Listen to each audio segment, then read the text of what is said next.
Bonjour, hola, namasté. Comment vous allez les belles dames aujourd'hui? J'espère que vous êtes en forme. On se retrouve pour une nouvelle vidéo, ok, qui va traiter la dépendance émotionnelle. Donc, dans un premier temps, on ira voir le mécanisme de cette dépendance émotionnelle, dépendance affective, ok, pour ceux à qui le mot ne parle pas. Et ensuite, on ira se consacrer beaucoup plus sur nos fameux runners. Je sais que les chasers, vous êtes très friands des vidéos sur les runners. C'est celles qui sont le plus regardées sur ma chaîne. Et justement, ça prouve que vous vous intéressez aussi au dysfonctionnement de votre autre. Donc, on va partir sur cette vidéo. Alors, je vais pas citer dans chaque vidéo mes sources, hein. Ma première vidéo de ma chaîne, il y a 6 mois ou 7 mois. En dessous le descriptif, il y a toutes mes sources. Donc, à chaque fois, je ne vais pas ressasser les choses parce qu'il y a quand même encore une ou deux personnes qui se permettent de dire oui, mais tu cites pas les sources. Les sources sont citées en fait dans ma première vidéo, dans mon descriptif de ma chaîne. Donc, je me sers bien sûr de différentes vidéos sur la toile, différents articles de presse, notamment Alexis avec Change ta perception, Pascal Montagnac, Fabien Marchand, etc., etc. Je vais pas le redire à chaque fois. Je me sers aussi de vos accompagnements, je me sers de mon parcours, le recul sur mon parcours, et ce soir, je vais en plus utiliser ma licence de psychologie, puisque du coup, ce parcours est bien évidemment, j'en suis persuadé de plus en plus, fait de plus en plus référence au-delà de la spiritualité, au côté très psychologique. Ok, puisqu'on parle de mécanismes et de fonctionnement cognitif de l'individu, même hors parcours sacré. Donc du coup, ce thème-là aujourd'hui sert forcément pour les parcours sacrés, mais sert aussi à tout le monde. Ok, pas forcément à quelqu'un qui est en parcours sacré uniquement.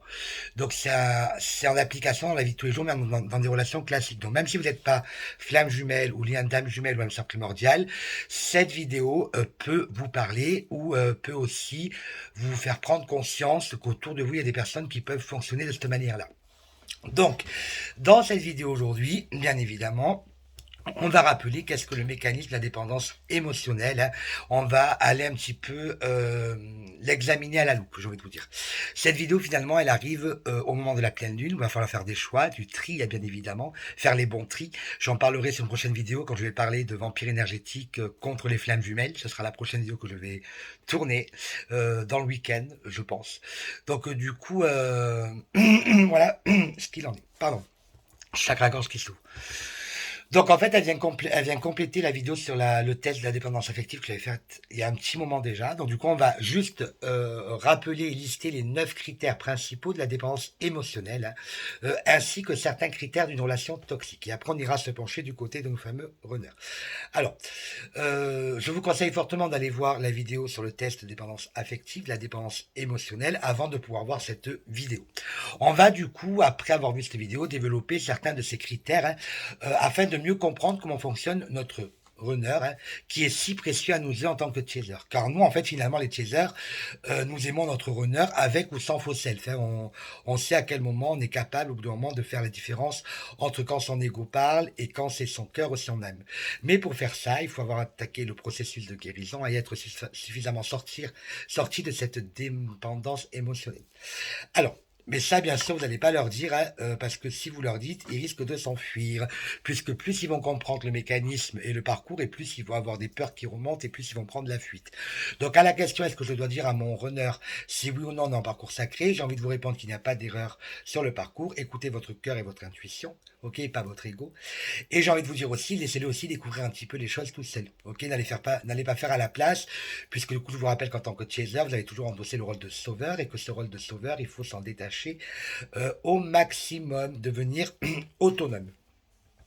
Alors, donc, j'ai dit ça au début que la dépendance émotionnelle n'est pas exclusivement aux runners des flammes jumelles, ok, et tous les runners ne sont pas forcément des dépendants affectifs. Il y a des degrés, ok, tout dépend bien évidemment l'ampleur de la dépendance, des blessures, du vécu, des vies intérieures, etc., etc. D'où l'intérêt de travailler sur soi et de se détacher, ce qu'on appelle de se bouler, parce que pour moi, la dépendance affective, c'est vraiment un boulet, c'est de l'auto-sabotage. On est en souffrance permanente.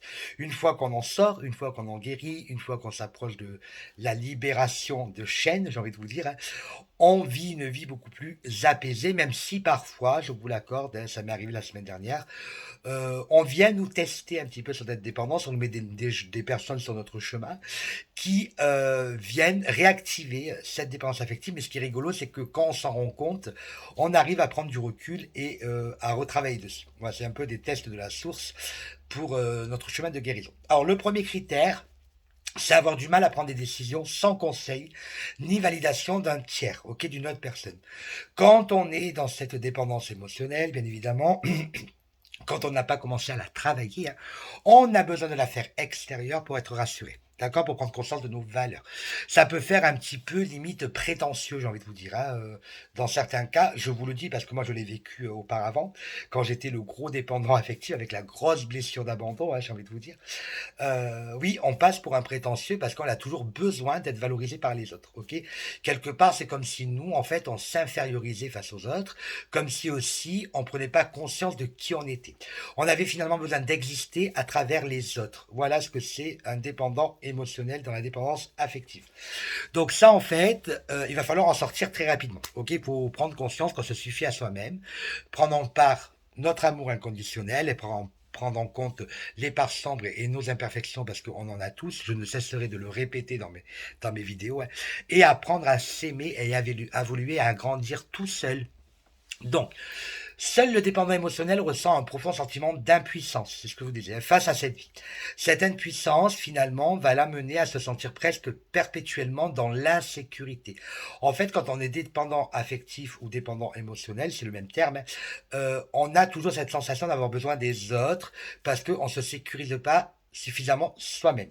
Ce sentiment sera alors comme un bruit de fond constant, plus ou moins fort au quotidien. Je vous parlais tout à l'heure de degré, hein, c'est ça le degré de dépendance, hein. Si on exagère un peu, finalement, on peut presque considérer que le dépendant affectif en mode survie au quotidien et que son but consistera à apaiser ce sentiment d'insécurité par n'importe quel moyen. Souvent, le dépendant affectif a besoin d'être entouré, ok, beaucoup entouré. Il a du mal à se retrouver seul, peur de la solitude, peur de se retrouver peut-être avec uniquement son couple, ok, uniquement avec sa tierce. Mais sans sa quête de bien-être, le runner va devenir dépendant de sa propre solution. Donc en effet, toute sa stratégie va consister à traiter les symptômes et non la cause. Il deviendra alors le dépendant de sa propre solution. La solution principale de le runner consiste à transférer ses responsabilités, donc son pouvoir personnel, à une autre personne, comme un conjoint par exemple. Cette personne sera alors le runner. Euh, 24 heures sur 24, c'est donc la cible idéale afin d'apaiser son mal-être la majorité du temps. Ok, ça veut dire qu'il va répercuter, hein, toutes ses peurs, dont la responsabilité, ok, qu'il n'a pas, son immaturité qu'il n'a pas, le côté enfantin qu'il a bien et qu'il faut qu'il grandisse. Ok, c'est ça le runner. Est-ce que son enjeu dans le parcours et dans sa vie, c'est ça, hein. C'est gagner en responsabilité, gagner en maturité, devenir adulte, avoir les sens de la responsabilité et la sécurité. Ok, finalement, comme nous les chasers, mais nous on va le faire beaucoup plus rapidement. D'où l'intérêt, quand je vous parle, de maîtriser aussi les dysfonctionnements de votre autre en face, parce que des fois, on a l'impression d'être dans une relation toxique. Un parcours sacré n'est pas une relation toxique, elle peut s'y approcher, hein. Je vous laisse aller voir la vidéo sur les caractéristiques et spécificités de différents liens d'âme et des relations toxiques. C'est d'ailleurs pour cela que les runners préfèrent 1000 fois être mal accompagnés qu'être seuls. Le partenaire endossera le rôle de sauveur, ok, donc la tierce, et permettra au runner de passer d'un mal-être à un mieux-être. Sauf que quand tu sauves un runner, il t'est redevable la vie et s'agrippera à toi comme un naufragé à sa bouée de sauvetage. Le runner est quelqu'un d'extrêmement jaloux, avec un ego surdimensionné, quelqu'un qui est hyper contrôlant, qui veut gérer toute sa sphère extérieure. Il veut pas être rejeté, ok? Il veut être aimé, il veut plaire. Et dès qu'il a quelqu'un en face qui ne va pas dans son sens, ça devient un danger, une menace, et il s'en écarte, bien évidemment, mais il apprendra comprendra beaucoup plus tard que finalement, ce n'était qu'une illusion de son ego et qu'il a fait le tri avec les mauvaises personnes. Puisque du coup, on reviendra sur les vampires énergétiques contre les flammes jumelles. Nos fameux runners, j'ai envie de vous dire que parfois, ils font du tri autour d'eux pour écarter les menaces et les dangers. Ce qu'ils pensent être une menace et un danger, hein, et ils s'entourent de personnes du coup toxiques qui vont lui apporter de l'intérêt. Voilà la synthèse du runner, comment il fonctionne dans sa dépendance émotionnelle et affective. Eh bien, évidemment, cela ne tombe pas dans l'oreille d'un sourd et le partenaire n'hésitera pas, en période de crise, à appuyer là où ça fait mal pour avoir ce qu'il ou ce qu'elle veut. C'est pour cela qu'on appelle ça une relation toxique, bien évidemment. Donc du coup, souvent, je le disais dans une vidéo, le runner est avec quelqu'un qui complète ses dysfonctionnements, notamment un gros dépendant affectif, puisque le runner a la peur du rejet. Il sait très bien que ce dépendant affectif ne le quittera jamais, sauf s'il travaille sur lui, qu'il comprend les choses, qu'il ouvre les yeux, que la source le pousse à devenir la meilleure version de soi-même, et que du coup là, il décidera de partir au bout d'un moment, et du coup le runner pourra travailler davantage sa blessure de rejet, même si sa féminine dans le parcours lui a déjà fait travailler. Alors le deuxième critère, c'est compter sur les autres pour assurer les responsabilités dans les domaines importants de sa vie. Comme le runner n'est vraiment pas autonome, on disait ça juste avant, hein, il faudra assumer ses responsabilités par ce partenaire qui sera ravi de jouer ce rôle. Bien évidemment, le partenaire va se sentir puissant face au runner, hein. Il va lui apporter de l'importance, notre runner, à ce partenaire-là, hein. Mais finalement, tout ça, c'est que du jeu, de la mascarade, de la comédie de l'art. Hein. Ce sont des masques. Le runner, avec sa tierce, a toujours des masques. Il ne se montre pas en profondeur. Chose avec vous féminine qu'il ne peut pas faire, parce que du coup, vous l'avez démasqué depuis longtemps. Vous êtes déjà en lui avant que lui soit même en lui. Je ne sais pas si vous avez compris, mais en tout cas, voilà, vous avez peut-être compris moi, dans ma tête, je me suis compris, donc je pense que ça devrait vous parler. Alors, en prenant cette décision, le runner fera alors une erreur fondamentale, celle d'associer l'aide apportée à l'amour. Et oui, confusion, hein. Seul, il se sent mal, aidé, il se sent mieux. Le partenaire prenant maintenant les décisions et les responsabilités dans une certaine mesure, cela permet au runner d'avoir le beurre, l'argent du beurre, sans les kilos qui vont avec. Ok. Et en plus, si vous donnez des miettes, si vous prenez des miettes à votre masculin, hein, relation charnelle, etc., forcément, alors là, on est la cerise sur le gâteau. Lui, il gère sa zone émotionnelle, sa zone de confort, et pourquoi il quitterait la situation pendant que vous, féminine, vous souffrez. À vous de faire le choix. Donc ceci accentuera du coup le sentiment d'impuissance du runner, car finalement c'est un peu comme à l'école, où étant nul en maths, c'est votre meilleur ami qui fait le devoir à votre place. Vous ne progressez pas d'un iota, mais vous avez des bonnes notes. Et en plus, cela accentuera également sa dépendance envers son partenaire. Pour avoir des bonnes, ok, vous avez besoin de votre meilleur ami, donc des bonnes notes, je disais, hein. Sans votre meilleur ami, pas de bonnes notes. Autrement dit, si vous allez maintenant faire particulièrement attention à votre relation afin qu'il continue de faire les devoirs à votre place. Alors j'aime bien beaucoup imaginer dans le parcours, comme ça vous parle, hein. Le runner va alors modéliser sa personnalité, faire des concessions, adopter l'opinion de son partenaire. Il sera prêt à faire des choses qu'il ne veut pas faire en simulant qu'il aime les faire. Pourquoi faire finalement? Afin de garder ce mieux-être, ok, pas ce mal-être, car seul c'est la panique assurée. Alors le hic, c'est qu'avec le temps et la répétition, le runner va se conditionner lui-même et ne saura plus qui il est. Ok, et qu'est-ce qui correspond vraiment à ses goûts? Il sera perdu lui-même dans le labyrinthe de ses mensonges. Je vous rappelle que le masculin sacré, dans les relations sacrées, les parcours sacrés, se ment avant tout à lui-même. Donc forcément, il ment à sa féminine et il ment à sa sphère extérieure. Il joue des personnages. Ok, il s'adapte en fonction de qui il a en face. Donc quand il vous raconte tout son blabla, qu'il vous aime pas, vous êtes amis, etc., etc., c'est du faux, archi faux. N'allez pas rentrer dans son jeu. Ok. De toute façon, vous allez vite le voir puisque il va avoir des comportements qui en montrent tout et son contraire. Donc du coup, et je dis toujours que le langage du corps parle beaucoup plus que le langage des mots, j'ai envie de vous dire. On peut dire 1000 fois je t'aime à quelqu'un la journée, si les actes vont pas avec, on peut mentir, on n'est pas dans la tête de l'autre, alors que les actes parlent d'eux-mêmes. Et quand le runner parle, c'est son âme et son cœur qui agit, ok, et non pas son ego. En précédant ainsi, le runner continuera d'avoir ce qu'il veut, de la présence, de l'aide, de la sécurité, donc un mieux-être. Vous comprenez les mécanismes de base de la dépendance, mais ce n'est pas fini. Si un jour le runner souhaite rompre la relation, ok, parce que ça peut arriver que le runner veuille rompre la relation. Or, c'est rare, mais ça peut arriver.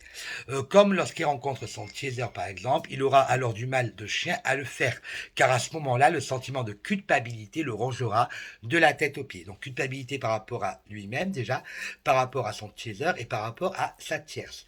OK. Et donc, on arrivera alors au critère numéro 3 de la dépendance émotionnelle. Et là, on y arrive. Donc, du coup, on arrive au critère numéro 3. Donc, le critère numéro 3, c'est craindre et éviter les désaccords avec son partenaire. Ok, donc maintenant, le ciment de la relation toxique commence à prendre forme. Et chaque comble dans une, pardon, et chacun comble dans une certaine mesure les besoins de l'autre. C'est quand je parlais tout à l'heure de dysfonctionnements qui sont compatibles. Autrement dit, cette relation ne repose pas sur l'amour, mais sur la capacité de l'un à combler les besoins de l'autre, et vice-versa, hein. Donc on n'est pas dans le véritable amour, dans l'amour pur, dans la vibration du cœur. D'accord. Sauf que combler les besoins de l'autre veut dire avoir un moyen de pression sur l'autre. Et oui. Donc on est aussi dans une posture sacrificielle. Je vous rappelle que nos runners, pour ça, ils sont très très forts. Ils se mettent en posture sacrificielle pour protéger leur féminine. Et celui qui aura les carences émotionnelles les plus profondes sera le plus fragile, le plus manipulable, bien évidemment. Bienvenue dans les jeux de pouvoir. Je le répète, les runners sont tous dans des relations toxiques. Voilà, il n'y a pas de runner qui ne vit pas de relations toxiques. Ce n'est pas possible. Du coup, en cas de conflit, et comme le runner n'ose pas faire face par peur d'être rejeté, exclu, il aura tendance à se laisser bouffer si le conflit va trop loin. Ok. Cela ne veut pas dire qu'il fera pas front à cela de temps en temps, mais pour le runner, la menace ultime, c'est attention, demain, tu te retrouves seul. D'où le but d'être avec quelqu'un qui est un gros dépendant affectif, parce qu'il sait très bien que l'autre a peur de l'abandon, et qu'en inventant deux, trois manèges, ok, on arrive à le garder. C'est un peu, je te passe la brosse parce que j'ai peur d'être seul. Du coup, si ça part trop loin dans le conflit, le runner prend le risque de toucher du doigt cette menace. Par exemple, le partenaire pourra commencer à faire ses valises sous les yeux du runner afin de lui montrer à quel point il en a ras le bol, pour pas dire de gros mots. Mais ça, finalement, c'est au début, hein, de la relation, à la rencontre de la flamme jumelle, hein. Ça dure 5, 6, 7 ans. Au bout d'un moment, la personne qui est en face, inconsciemment, elle sait qu'il se passe quelque chose avec sa jumeau ou son jumelle, ou sa jumelle. Elle ouvre les yeux, elle travaille sur elle, et du coup, elle voit un peu plus clair dans les mensonges du runner, de son partenaire. Mais bien sûr, c'est un peu de bluff, hein, car le partenaire a aussi besoin du runner, mais cela sera suffisant pour que le runner dépose les armes et revienne sur sa décision. Du coup, on peut arrêter le bluff et redéballer ses valises. Ok. Donc en fait, c'est un jeu un peu un cercle vicieux. Ok. Donc je joue un peu ma comédie dell'arte et puis l'autre, il a peur de l'abandon, donc il reste, on repart à zéro et on recommence 2 semaines après, et ainsi de suite, ainsi de suite. En effet, il sait que devant ce type de menace, le runner va complètement tétaniser sur place. Le runner non éveillé est vraiment très contrôlé par le cerveau reptilien. Attaque, fuite, parasite. Autrement dit, les crises de panique, il connaît. À partir de ce moment-là, le runner sera prêt à tout pour éviter sa peur qui, d'une certaine manière, est déjà en train de se manifester sous ses yeux. Donc le mec fait ses valises et demain je me retrouve seul. Dans la tête du runner, c'est le vide intersidéral, hein. Il est complètement submergé par des émotions d'une intensité vraiment abusée. Il panique vraiment totalement, hein. Se sentant vraiment très très mal, il va chercher la seule chose qu'il a toujours cherché, se sentir en sécurité. Dans la situation présente, la seule chose à faire et qu'il connaît, c'est ressouder son couple, ok, comme si un vase était cassé et on recollait les morceaux à chaque fois qu'il y a quelque chose qui se produit. Rappelez-vous, seul il se sent mal, aidé il se sent mieux. Et ça, le partenaire toxique le sait pertinemment, d'où ce bluff qui n'est finalement qu'une simple manipulation émotionnelle. Finalement, le runner rentrera dans le rang comme un bon petit mouton. Notez que le chantage et les manipulations ne sont pas forcément exprimés violemment et de manière frontale, comme dans l'exemple ci-dessus, hein. Il y a des techniques encore plus sournoises, hein. Voici un exemple d'une flamme jumelle, ok, que l'on m'a raconté. Au cours d'une conversation lambda autour d'un café, le partenaire toxique se mit à complimenter le runner. On sait tous que le runner ne vit, ne se nourrit et ne se définit que par le regard des autres. Aussi, devant autant de compliments de la part de son partenaire, il est au bord de l'orgasme émotionnel, hein. À ce stade-là, l'esprit critique du runner, qui déjà n'est pas bien développé en général, est complètement off, ce qui laisse toute la place à la manipulation. Voici ce que dit le partenaire à son runner afin de resserrer son emprise sur lui. Donc là, on est dans une relation toxique, hein, c'est pas avec le chaser, hein. Euh, mais moi, je crois en toi, tu es super capable, je t'admire, tu es fort et t'as vachement de potentiel, tu es une personne incroyable et je pense que tu devrais lancer ton entreprise et vivre la vie de tes rêves. Mais bon, comme tu le sais, seul tu n'y arriveras pas car tu as peur des responsabilités, des formalités administratives et c'est pour cela que je suis là. Elle n'est pas belle la vie. Bon, je ne parle même pas de l'incohérence de l'argumentation qui est vraiment bidon. Tu es super puissant, mais seul tu n'y arriveras pas. Ok, et c'est là qu'on voit que ce n'est qu'une manipulation émotionnelle. Tout le but de ce discours consiste finalement à appuyer sur des boutons émotionnels ou des gâchettes émotionnelles chez le runner. C'est pour cela que ce type d'incohérence passe crème. Alors, que s'ils avaient tenté de faire cela face à un chaser, ils se seraient cassé les dents en une fraction de seconde, car nous, on lui aurait coupé la parole pour lui dire un truc du genre attends, comment ça, je suis super capable, mais seul, je n'y arrive pas. Et là, on serait face à des bégaiements d'une personne pris la main dans le sac, car toute sa stratégie est appuyée sur l'émotionnel et non sur l'esprit logique critique de la personne. Du coup, ici, le partenaire toxique utilise l'ascenseur émotionnel. Compliment, donc c'est du positif, le problème négatif et la solution qui est positive. Ok, en bref, le partenaire pousse délibérément le runner au casse-pipe. Il sera totalement terrifié, apeuré, mais sera vite soulagé car son sauveur viendra le faire sentir mieux. N'est-ce pas là le meilleur schéma qui a poussé les deux compères à être ensemble? Seul le runner se sent atrocement mal, aidé, il se sent mieux. Autrement dit, le partenaire connaît les failles de son runner et le pousse à s'y engouffrer afin de continuer à jouer le rôle de sauveur-soutien et donc pour qu'il continue de jouer son rôle, se sentir utile dans la vie. Et rappelez-moi, que se passe-t-il quand on sauve un runner? Il se sent redevable à vie. Ce stratagème, finalement, n'a qu'un seul but, resserrer son emprise sur le runner. Dans le cas de la flamme jumelle en question, hein, ou hamster primordial, hein, le partenaire a utilisé ce genre de technique, car il sentait bien que le vent était en train de tourner, que le runner se désintéressait petit à petit de la relation. Voilà maintenant ce que ferait une personne équilibrée. Ok, donc si vous êtes un chaser équilibré ou un runner équilibré, je donne de l'appréciation, donc sincèrement, je suis authentique. Je te montre le problème, je t'offre une solution que tu vas mettre en place. Ok, donc je suis dans le rôle aide, je suis plus dans le rôle sauveur, pardon. Dans ces conditions, le runner devient alors la solution de son problème, que cela soit aller loin que cela soit allé, ok, il faut, si jamais il n'arrive pas à le régler, il faut aller voir un thérapeute, pardon, excusez-moi. Ou lire un livre de développement personnel, un séminaire, ou écouter des podcasts, etc. Laissez-le chercher tout seul pour résoudre ses problèmes. C'est pas vous qui allez lui régler ses problèmes à sa place, d'accord? C'est le runner qui fait la démarche et se prend en charge, et à aucun moment il ne dépend de quelqu'un d'autre. On va voir maintenant un petit peu le partenaire toxique et les contrats. Le problème, c'est que le partenaire toxique ne tentera jamais de rendre le runner indépendant. Il peut avoir un discours qui laisse entendre que oui, hein, mais dans les faits, il ne fera jamais, quoi qu'il en soit, que cela soit dans un sens clair et précis. Si jamais il le faisait ça, c'est le suicide assuré de sa relation, hein. C'est pour ça qu'il y a des partenaires toxiques qui peuvent tenir des propos comme s'il me quitte, je me suicide, voilà, pour faire culpabiliser notre autre. Ce partenaire est toxique, mais loin d'être con, je vous le rappelle, manipulateur à la perfection, hein.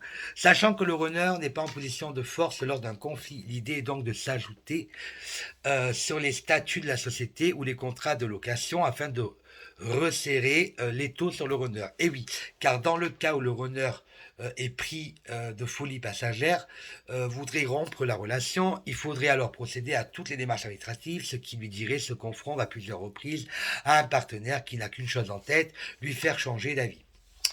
Elle est bien l'histoire d'amour, non. Si on peut conclure, si on peut en penser ça, si on peut dire que ça c'est une relation d'amour, moi perso, l'amour pour moi n'est pas dans ce sens-là et je ne vois pas l'amour comme ça. Voilà. Donc j'espère que vous avez vu un petit peu plus clair dans les mécanismes de la dépendance émotionnelle. Maintenant, on va aller voir, hein, plus précisément la dépendance émotionnelle du runner, ok, et les relations toxiques. Donc on va approfondir les dires que je viens de donner avant pendant 23 minutes. Alors, euh, cet article va plus être centré sur les parcours sacrés, du coup, d'accord? Donc les flammes jumelles, âme sœur primordiale et les liens d'âme jumelle. Donc du coup, première partie plus pour toute personne sur cette planète. Cette partie-là, c'est plus dans un cas d'un parcours sacré. Donc, on va parler ici du runner afin que nos amis chasers puissent mieux comprendre ce qui leur arrive et n'en reste pas moins que la dépendance émotionnelle n'est qu'un problème spécifique aux flammes jumelles. Ok, c'est pas un problème spécifique aux flammes jumelles, c'est un problème général. Donc, si vous n'êtes pas dans un parcours sacré, vous pouvez quand même rester sur cette vidéo, rester ouvert à ce que je vais vous raconter, car les mécanismes mis en lumière ici vis-à-vis des runners masculins sacrés sont les mêmes que dans une relation classique lambda. N'oubliez pas, l'important n'est pas ce que vous savez, bien évidemment, mais ce que vous appliquez au quotidien. Aussi, quand je parlerai des solutions et dans l'optique où vous vous retrouviez dans la dépendance émotionnelle, la seule question qu'il faudra vous poser est celle-ci. Quelle solution j'applique au quotidien pour m'en sortir? Toute autre question n'est que secondaire et nous avons toutes les réponses en nous. Ok, les réponses, elles sont à aller chercher au fond de nous, en écoutant son cœur, son âme et son intuition. Tant qu'on écoute le mental et l'ego, manipulation de l'être humain, on n'est pas dans l'authenticité déjà pour commencer, puis on n'est pas libéré de ces chaînes. Alors, on va rappeler les 9 caractéristiques de la dépendance émotionnelle d'après la classification d'un psychologue américain Gregory Zaps. Ok, donc la dépendance émotionnelle, c'est avoir du mal à prendre des décisions sans conseil ni validation d'un tiers. C'est ce qu'on a vu dans la première partie de la vidéo. Compter sur d'autres pour assumer ses responsabilités dans les domaines importants de sa vie, revenus, gestion administrative, santé, organisation domestique. C'était le deuxième critère de la vidéo. Craindre et éviter tout désaccord avec l'interlocuteur. Peur des conflits, d'être rejeté, exclu. C'était le troisième critère de la vidéo. Avoir du mal à démarrer des projets ou à faire les choses par soi-même. Se sentir anxieux quand on est seul ou à la pensée de l'être. Se rendre spontanément responsable de ce qui ne va pas dans le domaine privé ou professionnel, se sentir obligé de satisfaire les demandes et les besoins d'autrui, donc s'adapter aux autres, avoir vraiment besoin de l'approbation et du réconfort des autres, et être incapable de poser et de défendre ses propres limites. Si en lisant la liste, tu t'es reconnu dans au moins 5 points, tu peux considérer que tu es encore dépendant émotionnel ou affectif. Voici quelques critères maintenant d'une relation toxique. Ok, donc ça va venir compléter ma vidéo sur spécificité et caractéristiques des différents liens d'âme et de la relation toxique. Donc on va faire un petit rappel. Ne pas se sentir soi-même et devoir se cacher de son partenaire pour pratiquer certaines activités. Être régulièrement épuisé émotionnellement, surtout en présence du partenaire, et devoir lui demander la permission de manière directe ou indirecte.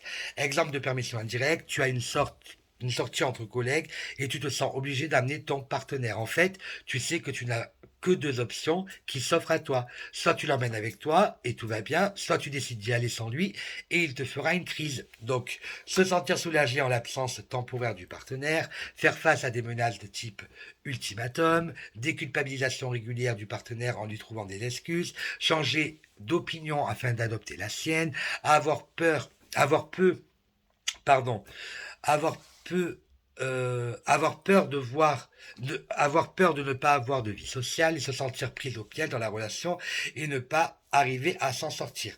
Et je rajouterai aussi dans ce domaine-là que parfois nos fameux runners vont jouer sur la corde sensible et sur leur partenaire toxique. Par exemple, un cas concret que je vis dans mon parcours, que j'ai vécu par d'autres personnes. On sait le lendemain qu'une personne doit faire quelque chose, doit se lever bonheur. Je lui propose de sortir en sachant qu'il va refuser. Et la sortie, bien sûr, je vais la masquer par quelque chose qui passe crème, bien évidemment. Je vais pas lui dire qu'il va aller voir un mec chez lui, par exemple. Il va peut-être inventer qu'il est d'anniversaire ou qu'il va voir la famille et il va rentrer en complicité avec une autre personne, une tierce, pour justement que cela passe tranquillement et qu'il n'y ait pas de doute ou de soupçon révélé.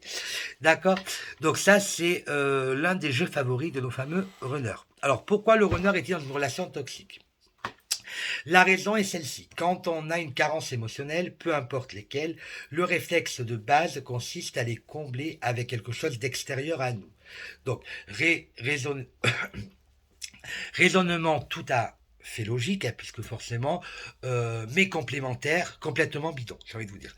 Et on tombe tous dans le panneau. Comme le runner a des carences émotionnelles bien profondes, il va donc chercher à tout prix à les combler par un partenaire. D'accord? Donc même s'il est célibataire, il va papillonner de relation en relation parce qu'il ne veut pas se retrouver seul. S'il est en couple, il restera dans une zone de confort émotionnel par les habitudes, mais sans forcément vivre le véritable amour.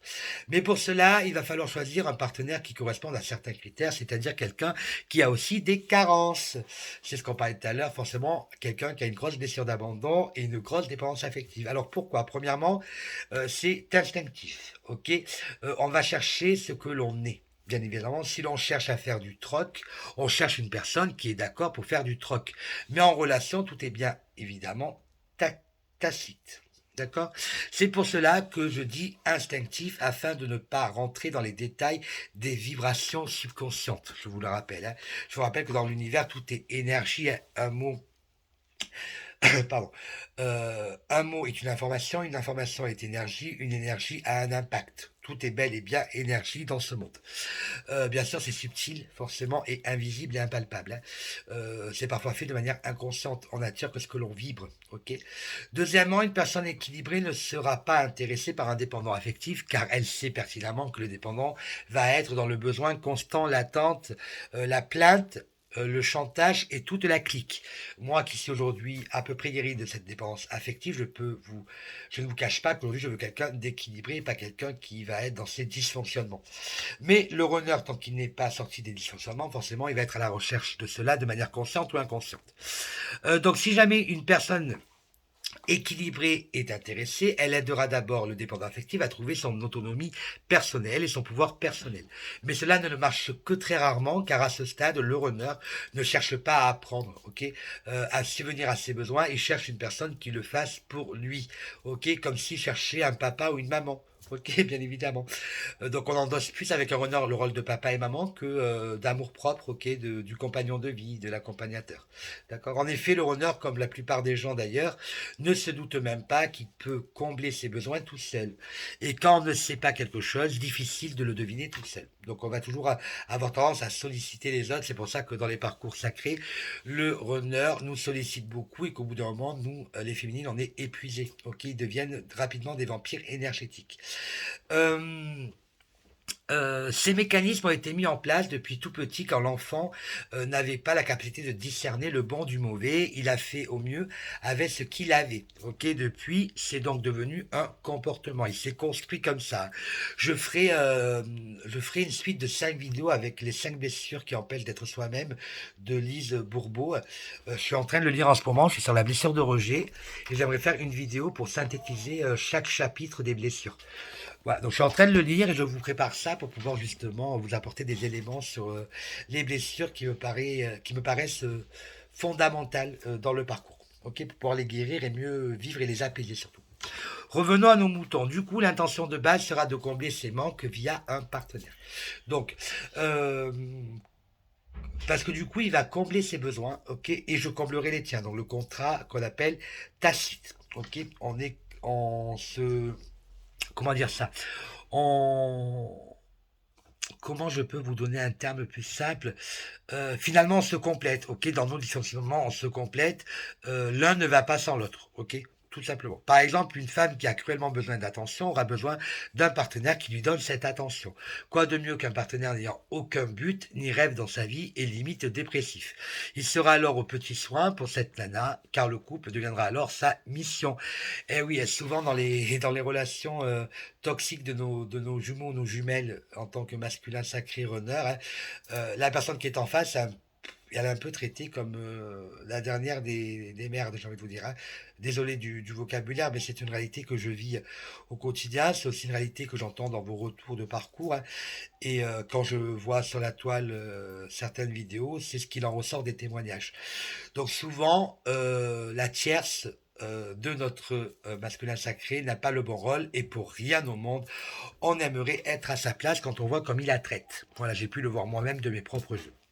C'est pour ça qu'on arrive au deuil de la relation et qu'on se détache de nos masculins sacrés et qu'on ne veut plus de cette relation dans la matière avec des dysfonctionnements. Donc on est ouvert à d'autres propositions et à d'autres personnes, à d'autres belles lames que l'univers nous met sur le chemin, puisque du coup on reçoit des cadeaux de la vie, je suis bien placé pour en parler, quand on est sur un processus de guérison bien entamé. Il a maintenant une mission et elle, de l'attention à gogo. Ok, cela match très bien et tout est parfait dans le meilleur des mondes. Ok, donc lui, hein, pour lui, pour se rassurer, après on voit très bien qu'autour, son entourage ouvre les yeux de plus en plus et on voit très bien que leur couple, en fait, il est mort, archi mort depuis longtemps. Il y a qu'eux qui croient à leur histoire. Finalement, quand on les voit ensemble, au bout d'un moment, on a l'impression de voir un peu une télé-réalité. Ok, c'est tellement surjoué, ok, tellement théâtralité que finalement, intérieurement, on en rigole, et puis quand on se retrouve à l'extérieur, hein, en aparté, on a démasqué, en fait. On a démasqué le jeu, le rôle qu'ils sont en train de mettre en place pour faire vendre du rêve, mais en fait, c'est très très vide, quoi. Voilà, tout est superficiel, j'ai envie de vous dire. Voilà. Tout est question d'apparence. Il n'y a rien de profond, ok.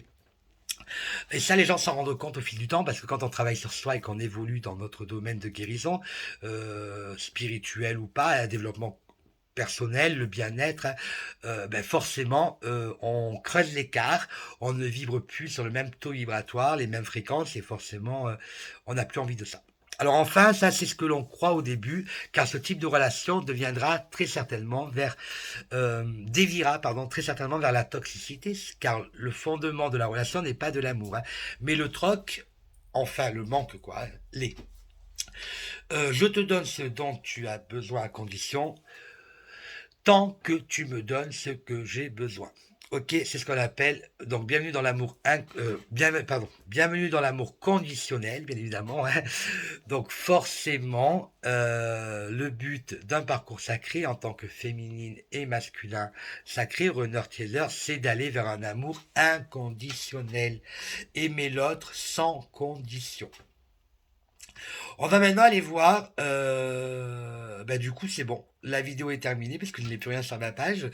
Donc, j'espère que cette vidéo vous a parlé, vous a un petit peu plus éclairci sur les mécanismes de la dépendance affective émotionnelle et sur la vision de la relation toxique du runner avec sa tierce. Voilà, je vous fais de gros bisous les belles ânes. N'oubliez pas que la victoire est au bout du chemin, à condition que l'on s'en donne les moyens. Bisous, bisous.